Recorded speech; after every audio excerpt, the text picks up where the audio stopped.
경사면샷에 대해서 지금 설명을 드릴 건데, 일단 10도 정도, 평지에 비해서 10도가 기울었다. 평지에 비해서 약간 10도 정도 기울었다. 그거 거의 육체적으로 느껴지지 않는 경사일 거거든요.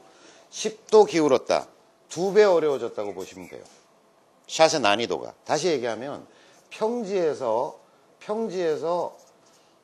100m 샷을 했을 때 10개 중에서 한 8개 정도 올릴 수 있는 사람이라면 10도 정도 기울어지면 10개 중에서 4개밖에 못 올린다는 뜻이에요.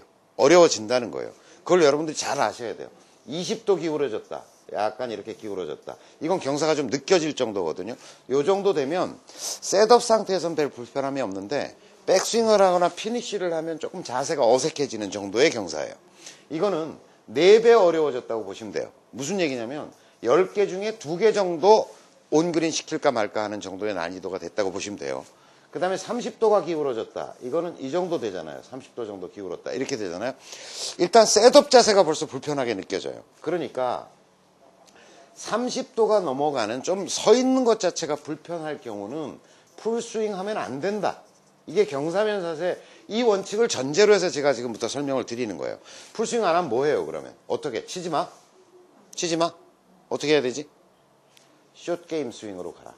숏게임 스윙으로. 응용샷이나 변형샷 하려고 그러지 말고 숏게임 스윙으로 가라는 게 제 생각이고, 자, 그러면 요 정도 약간 서는 것까지는 큰 불편함이 없다는 전제하에서 지금부터 경사면샷에 대한 설명을 시작합니다.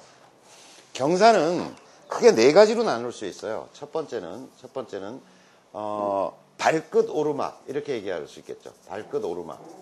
그 얘기는 뭐냐면 이렇게 돼 있는 경사라는 거죠. 그러니까 나보다 앞으로 경사가 올라와 있는 경우의 경사겠죠. 그 다음에 두 번째는 발끝, 반대니까 발끝 내리막이겠죠. 그러니까 나보다 공이 멀어진 거지. 더 낮게 있는. 그걸 발끝 내리막이라고 그럽시다. 발끝 내리막. 그 다음에 세 번째는 뭐가 있나요? 왼발이 높은 경우가 있겠죠. 이렇게 돼 있는 경우. 왼발이 높은. 왼발 오르막. 왼발이 높은 경우. 그 다음에 네 번째는 그럼 뒤집어서 얘기하면 왼발 내리막. 이렇게 얘기할 수 있겠죠. 그러니까 오른발이 높은 경우겠죠. 이렇게 반대로 서서 경우. 요 4가지로 나눠가지고, 물론 현실의 경사라는 거는 이렇게 나눠져 있지도 않을 거야.